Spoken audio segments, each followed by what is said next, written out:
Moulay Tabouré est cofondateur d'une entreprise dans le domaine des innovations et nouvelles technologies.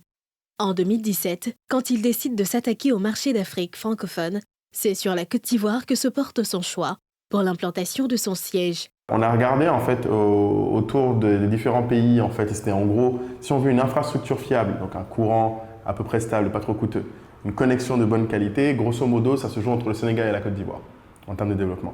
Et au final, la Côte d'Ivoire a un avantage que peu de gens réalisent, c'est déjà la langue. En Côte d'Ivoire, tout le monde parle vraiment français. Et donc pour quelqu'un qui vient de s'installer, c'est plus simple pour s'intégrer. Et d'autre part, pour développer et même gérer une équipe, c'est plus simple. Des facteurs intéressants qui motivent et auxquels s'ajoute la fluidité dans les procédures administratives, de quoi booster l'offre de services et la qualité du travail de cette start-up.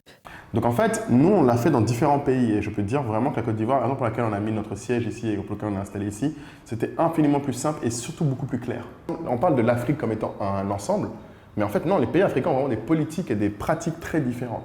Et la Côte d'Ivoire a vraiment réussi à trouver un juste milieu entre la fiabilité et la stabilité de l'Occident et un minimum de flexibilité et, on va dire, d'affordabilité, donc vraiment que ce soit rentable, qui est comparable à vraiment ce qui fait l'avantage de l'Afrique.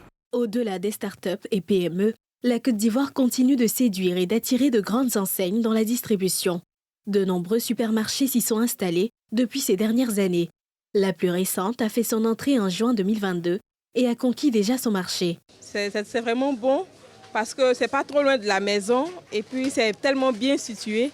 On retrouve tout ce qu'on veut, que ce soit de l'huile, de l'oignon, en tout cas tout. En moins de 10 mois, l'enseigne a déjà ouvert 12 supermarchés et vise à terme environ 80 sur l'ensemble du territoire national. On n'a pas peur de la concurrence parce que si toutes les enseignes sont en train de s'installer sur la Côte d'Ivoire, c'est pour répondre à un réel besoin. On s'est rendu compte que certaines populations avaient peur de fréquenter les grandes surfaces à cause des prix. Et on s'adapte aux clients. Donc le client de Koumassi n'a pas forcément les mêmes besoins que le client de Bouaké.